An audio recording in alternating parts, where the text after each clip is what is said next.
Lo más duro del proceso es recibir diagnósticos errados y diagnósticos cuyo desenlace todo era terrible. Y para mi sorpresa, aquí estamos 5 años después, casi, donde hago más cosas de las que pensé que iba a poder hacer. Gracias a Dios di con un equipo multidisciplinar que se fajó por mí.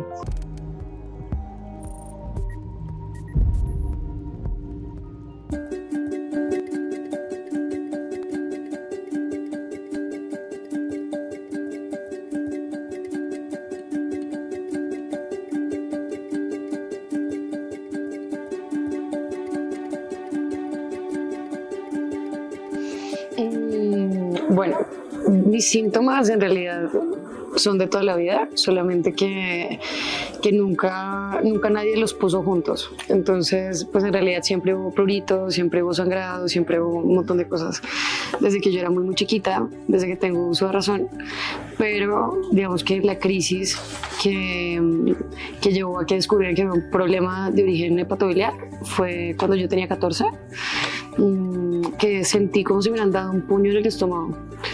Y pasaron como muchos días y que yo pudiera comer y me puse amarilla, estaba ictérica, mi orina estaba de otro color, etc. Fui a urgencias y toda la función hepatobiliar estaba alterada. Entonces, ese es el resumen.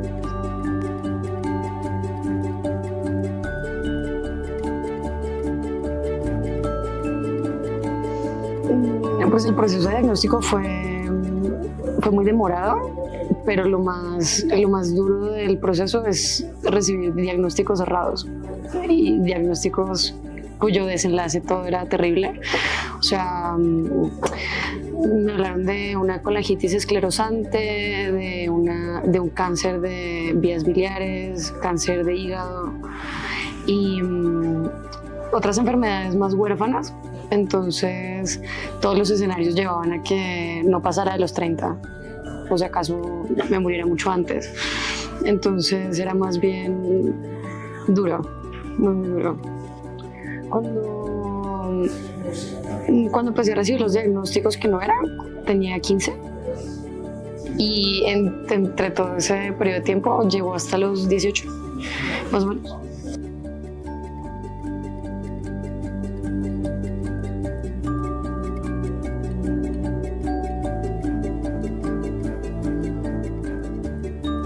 Cuando tenía 18, ya digamos que llegaron a la conclusión de que en realidad era una malformación congénita de las vías biliares, entonces no era tan terrible. Digamos que el mayor problema era que como no se había diagnosticado antes, no se había tratado antes, entonces ya había un avance en un estadio de fibrosis. Entonces digamos que me habían dicho que estaba en un estadio 4 de 6 de fibrosis hepática, entonces estaba muy cerquita de la cirrosis total y ahí tenía 18. Entonces, bueno, fue súper duro y entonces ahí empezaron una serie de medidas, ¿no? Entonces empezar a tomar un par de medicamentos, uno para la bilis litogénica y pues aligerar la bilis, y también un medicamento para el colesterol y el cambio de la alimentación y un montón de restricciones, y también las CEPRES. Las CEPRES como medida de contingencia fueron muy claros conmigo en el inicio que era una forma de atender los síntomas, pero en realidad no era algo que pudiera aspirar a que remediara la situación, sino algo que se iba a tener que hacer periódicamente para que yo pudiera funcionar medianamente normal. Puede que me equivoque, pero yo creo que entre unas 5 y 7. Ahorita, gracias a Dios, ya no me acuerdo tanto de esa experiencia, pero unas 5 o 7. Bueno, todas estas CEPRES fueron en el plazo de menos de un año. También empezaron a hacer las primeras cosas en enero de 2019 y fue en noviembre de ese año. Y si no estoy mal, yo ya estaba en lista de trasplante, creo que antes de empezar las CEPRES. Entonces, pues bueno, que ya hubo un punto de inflexión en la última CEPRE que me practicaron, porque en la anterior a esa me habían colocado unos stents para permitir el paso de la bilis alrededor de los cálculos, los más grandes, que eran los que no había podido llegar a las otras CEPRES. Y los stents tenían que durar unos 2 meses y no, se dieron por la presión. Entonces duraron menos de la mitad de lo que debían estar y yo luego terminé en urgencias casi con una sepsis generalizada y tanto mi hepatóloga como mi gastro estaban empecinados en buscar una alternativa que no involucrara una hepatectomía izquierda, que era lo que buscaba el equipo de cirugía hepatobiliar de la clínica donde me trataban. Ellos estaban súper convencidos de que mi única alternativa era una hepatectomía izquierda porque las sepsis estaban siendo demasiado reiterativas y no estaban llegando al punto neurálgico del asunto. Entonces, ese equipo apostaba por una hepatectomía izquierda que me diera chance eventualmente de llegar a un trasplante, porque si no estoy mal, yo estaba en lista de trasplante. Y mis especialistas, que ya me conocían un poco más y entendían que eso era más allá de la incomodidad física, yo estaba estudiando, estaba a mitad de carrera y tenía otras responsabilidades personales que no podía evadir. Entonces, incapacitarme por tanto tiempo sin de pronto tener esa red que pudiera proveerme un esquema de cuidado era mandarme seguramente a un procedimiento que no iba a ser exitoso. Entonces, supongo que a partir de ahí apareció Boston y bueno, eso fue lo que decidimos hacer.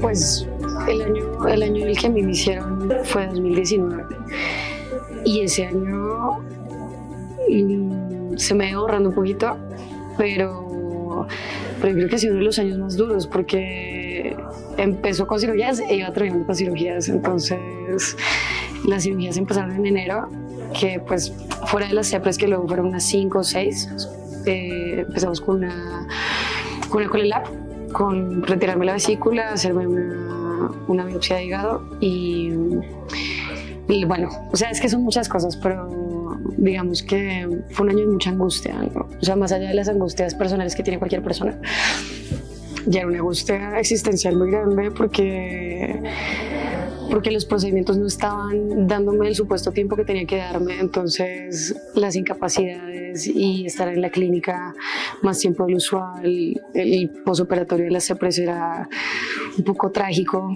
O sea, yo lo normalizaba en ese momento porque creía que no había ninguna otra alternativa, pero entonces, perdón lo explícita, pero era vomitar sangre, vomitar bilis, tener una fiebre, estar volando, que los medicamentos no me quitaran el dolor, no poder comer, un montón de cosas muy, muy esclavizantes y muy desesperanzadoras. Entonces, pues como te digo, esto se extendió de enero a noviembre de 2019, que fue cuando me hicieron. Y esto seguía después de una serie de diagnósticos cerrados donde yo llevaba más o menos 3 años escuchando o que tenía un cáncer de vías biliares o que tenía una colangitis esclerosante o que si no tenía cáncer ahorita iba a tener todos los cánceres posibles antes de tener 30. Entonces, creo que mi vida ha cambiado en el sentido en el que ahora puedo soñar cosas. En ese momento mi vida no podía. Perdón, me emocioné. Pero yo sí creo que 2019 fue ese año en el que yo no veía para adelante. Y yo decía, bueno, creo que no voy a terminar mi carrera. Creo que no voy a hacer muchas cosas. Y para mi sorpresa, aquí estamos 5 años después, casi, donde hago más cosas de las que pensé que iba a poder hacer. Entonces, incluyendo mi cuerpo, ¿no? O sea, digamos que yo no podía hacer ejercicio, me sentía mal todo el tiempo, me sentía cansada, no podía llevar una vida normal y ahora hago ejercicio entre 4 y 6 veces por semana, juego tenis, me voy de caminata ecológica, puedo jugar con mi perra, puedo ir a trabajar. No he sido hospitalizada en 5 años por ninguna razón, más allá de una gastroenteritis, seguramente por algo que comí, pero sí que esa realidad que yo conocía de enfermedad y pues se desvaneció y yo me di cuenta que viví 20 años sin saber qué era tener salud. O sea, después de Espagla yo decía, me siento como un superhéroe. O sea, siento que puedo saltar, que puedo hacer un montón de cosas y no solo ha cambiado mi vida, sino también la vida de mis amigos, la vida de la gente que me quiere, porque viven en un estado de preocupación constante de no sabemos cuánto nos va a durar y pues gracias a Dios ese ya no es el caso.